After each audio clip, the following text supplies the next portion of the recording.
Alright, so mga kabansot, good morning po. Ayan, alas 7 umaga. Alas 7, oo nga tama, alas 7, sakto. So punta muna akong dagat at natapos na nga tayo maghatid sa mga bata. Ayan, at ngayon pupunta muna tayo sa dagat ngayon. So shout out muna sa mga ninong at ninang. Ayan, shout out po sa inyong lahat. At kay Papa Junsi, kay Mama Glency, ayan, kay Tita Cassidy, ayan, shout out po sa inyo. At siyempre sa community ng ating Idol Japper Sniper, sa Sword Family, sa Sword Planet, ayan, shoutout sa inyo, sa Kasanga Foundation, shoutout sa Team Pula, Team Sako, especially kay Idol Japper Sniper, at sa ating siyempre sa ating Panginoon, ayan, na lagi na kagabay sa atin. At maraming salamat ngayon 2025, at ayan, at ngayong araw to, araw ng Martes, at napakaganda ng gising natin ngayon mga kabansot, at medyo ganda-gandang ano ng ating katawan ngayon. So kahapon kasi medyo malata tayo eh. Alright, so ngayon mga kabansot wala pa tayong, hindi pa tayo makakapag lambat kasi nga po ay January 7 po ngayon. So bukas po ay yung ating kasama na si Carlo ay bukas po yung kapanganakan ng kanyang asawa, kasi po ay may petsa po yun. At kasi hindi po siya yung katulad ng mga pag normal, pag sumakit po yung tiyan pag dinalo mo sa panganganak agad. Hindi, yung kanya ay cesarean po, may date kung anong araw at kung anong petsa ang kanyang kung pwedeng bikain, ganun. Right, so ngayon punta muna ako sa tabing dagat. May kichika lang muna tayo dito kung anong machichika natin dito sa dagat. Let's go. Mababasot, umuwi ako sa bahay, no? At ayun nga, medyo sakit kasi yung aking paay. Yung aking kasing kinamot nag-ano siya, nag-sugat, kaya nililinis ko. At ngayon mga kabansot, no? Alam nyo mga kabansot, ako'y nanonood ng mga vlog ni Kabungo. Yung vlog din nakabungot na magkakasama kami simula sa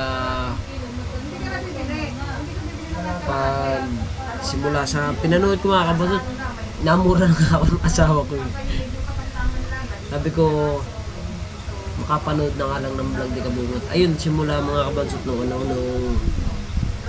simula sa pagdadala namin mga kabasot, talagang pinanood ko. Ang dami kong pinanood, hindi lang daba 20 pirasong vlog, pagkakahaba, diba?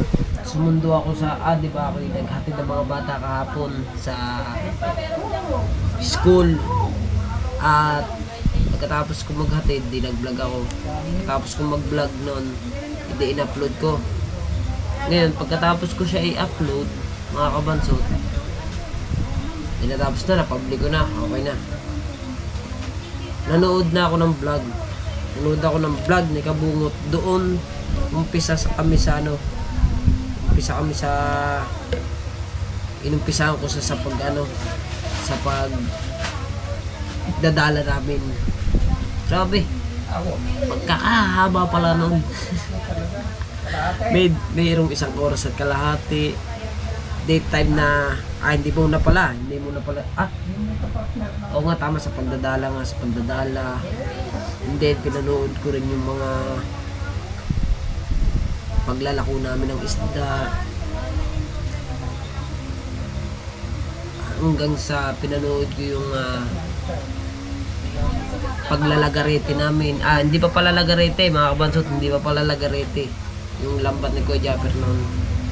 Pukot muna pala ni Tatay Tatsuki. Ayun, pinanood ko rin yun. Kakadami ko napanood mga kabansot. At saka yung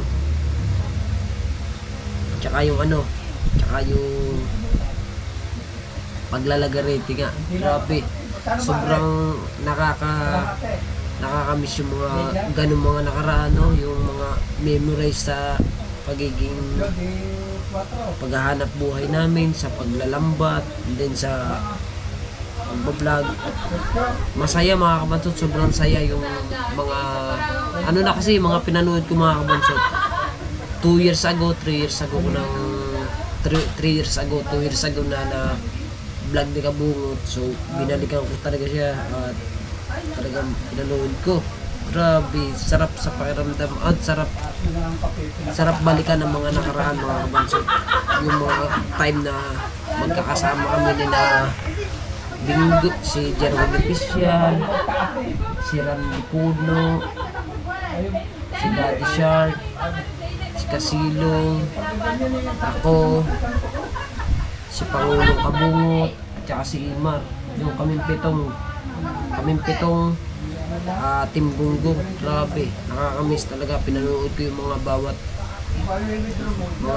maging vlog ni Kabungot, yung mga charity at yung pagbigay din namin ng grocery. Kung natatandaan niyo po yung mga bansot, yung grocery sa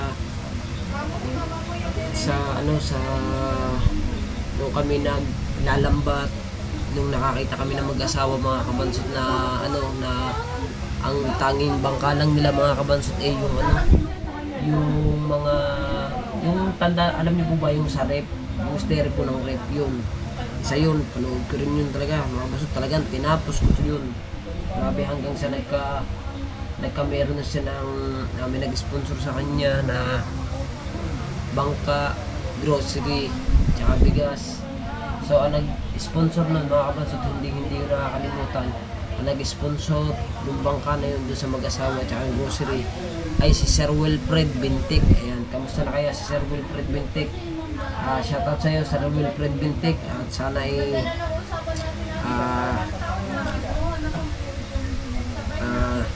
okay kayo at nakakamiss din naman kayo Sir Wilfred Bintik dahil sa mga blessing na mga binibigay nyo sa amin, sa Team Gunggong, and then sa mga gusto nyong tulungan. At kami yung nagiging, kumbaga parang kami yung nagiging kanang kamay nyo upang makapagbigay ng blessing sa gusto nyong tulungan. So ayun mga kabansot, nakakamiss si Sir Wilfred Bintik. Shoutout sa iyo Sir Wilfred Bintik, kung nasaan ka man, ingat ka palagi at maraming salamat sa mga blessing na ibinigay nyo sa amin nung year. Ano ba ngayon? Year ano na ba ngayon? 2025 na ngayon. Ang pinanood ko year 2000 at year 2 years ago, and then 3 years kasi parang pinanood ko di bali lang nun, almost siguro mga 2021 siguro yun, mga time na yun. Pandemic pa nga nun mga kabansot, kasi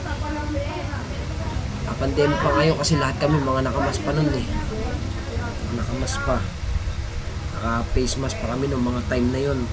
So ngayon, pandemic pa ngayon. At yung pang mga kabansot, yung time pa na pinasahod kami ni Pangulong Kabungot dun sa paglalambat namin sa pamumukot, and then dun sa mga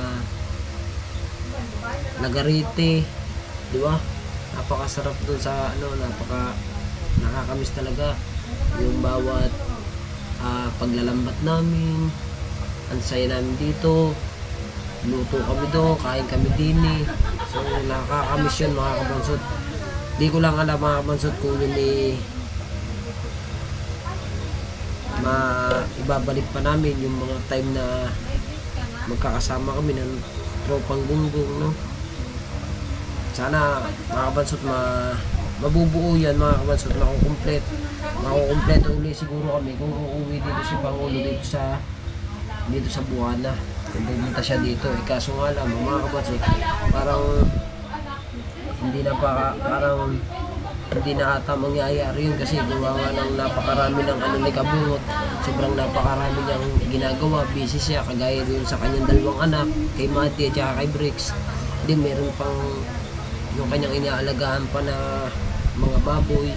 So parang hindi na ata kami magkakasama-sama ng mga yun Pero malay mo naman, may time na gusto niyang pumasyal dito sa Bukana, umuwi siya dito. At kasi sabi niya kasi sa akin dati noon, parang gusto niya pumunta dito na hindi gusto niya pumunta na nagdadalawang isip siya Kasi nga inaalala niyo ang kanyang baboy at saka yung kanyang yung kanyang dalawang anak na wala akong mag-aalaga, kaya siguro hindi basta-basta makapunta dito si Pangulo.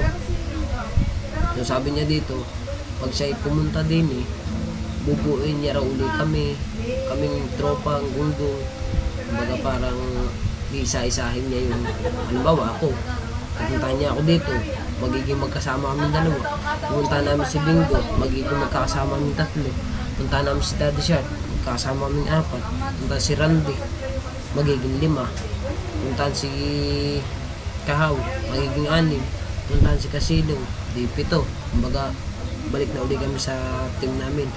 Hindi ko lang alam mga kabasot kung kailan mangyayari yun, kasi gusto talaga ni Kabungot mabuo yung aming team, kasi yung mga nakaraan namin sobrang napakasasaya po kung ano nyo po yun, na subaybayan nyo po yung vlog ni Kabungot na yun, na simula nagdala kami, nabukot kami, naglagariti kami, kung saan kami nakakarating, mga charity ni Kabungot, pamimigay dito ng mga bigas. Basta marami na mga kabasot, marami na kaming napagdaanan kami mga tropang Gunggung, kaya nakakamiss. Hindi ko lang alam mga kabasot kung namimiss nyo yung tropang Gunggung, yung sobrang iingay sa mga vlog, lalo pagka mag-iisda, agakan, di ba? Nakakamiss yung ganun.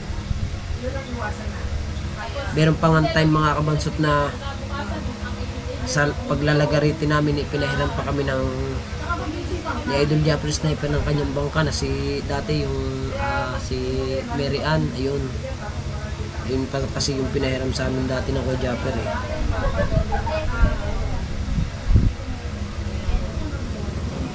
Naligyan ko lang ng gamot yung aking sugat para gumaling na to, kasi mga kabansot kinamot ko lang po kakamot ko yan, kaganto na siya.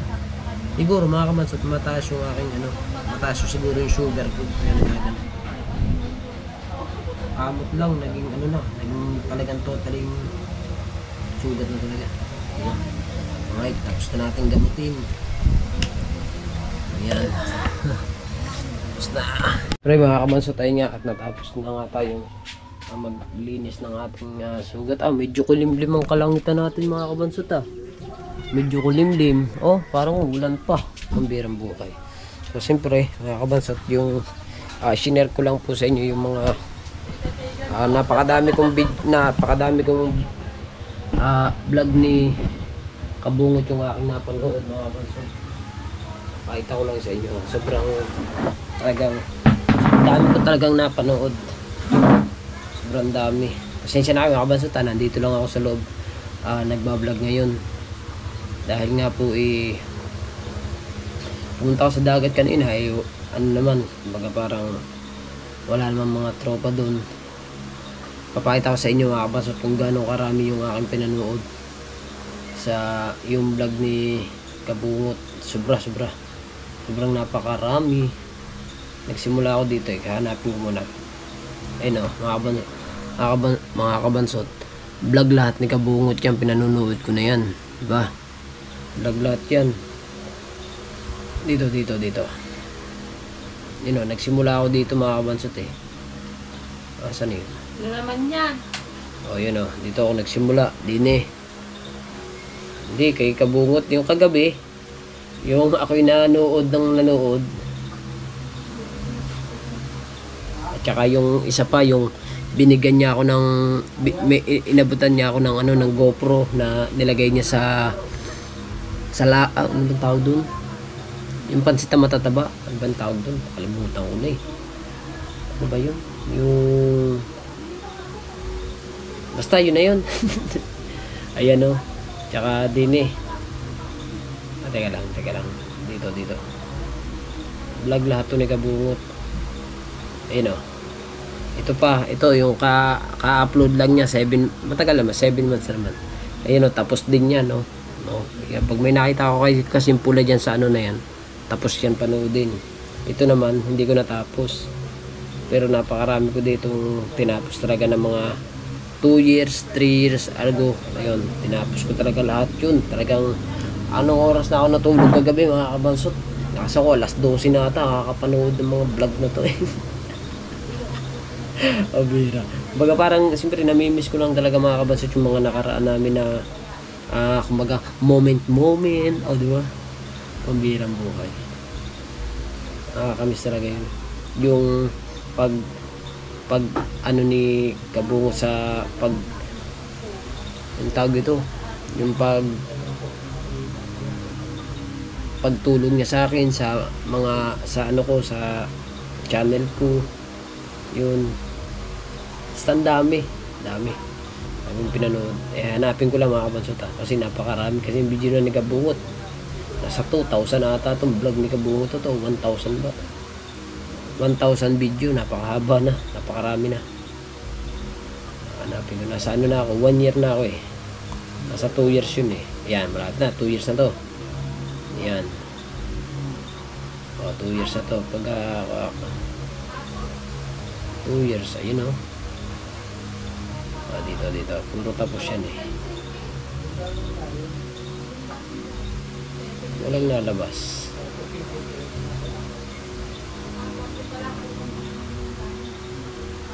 Basta yan, simula din mga kabansot. Simula dyan, yan. Basta hindi lang ata ba 20 piraso yung napanood ko yan. Simula dito. Pinanood ko na lahat yung vlog ni Kabungot. Ayun o. Alos vlog to lahat. Kabungot, diba? Dami nito.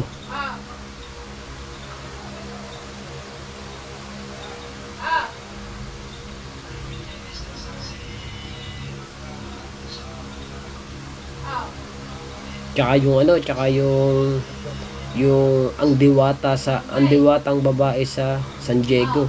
Panood ko rin yun. Sexy ng chicks. Bakit? Ayaw mo? Bira.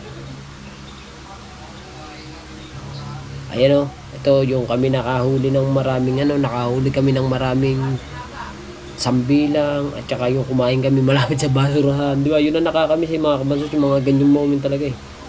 Nakakamiss talaga, tsaka yung mga paglalagariti namin. Grabe, nakakamiss talaga yun. Oh my goodness. Alright, so yan mga kabansot, no, share ko lang naman sa inyo yung mga nakaraan namin. So hanggang dito na ang ating vlog. Maraming salamat sa inyong lahat at sa lahat po na sumusuporta sa akin at kay Kabungot. Patuloy po natin suportahan si Kabungot sa challenge niya. Sana po panoorin nyo po ang kanyang mga video at no escape ad po tayo lagi sa kanya para po makahabol ang aking Pangulo. So siyempre shoutout dyan kay Papa Junsi, kay Mama Glency at kay Tita Cassidy. Shoutout po tita. At sa kay Ninang Carmelita, thank you. Sana po makapagpa-opera na po kayo para sa inyong mata. So siyempre sa lahat po ng sumusuporta sa akin, thank you po. At yan, especially kay Idol Japper Sniper at sa lahat po. Maraming Sandoval family. Shoutout sa inyo dyan sa Plant Soward family, sa Kasanga Foundation, sa Team Pula, sa Team Sako. Ayan, at siyempre sa Team Mayor, shoutout sa inyo dyan. At hanggang dito na ating vlog. Maraming salamat and I love you all po. Bye bye.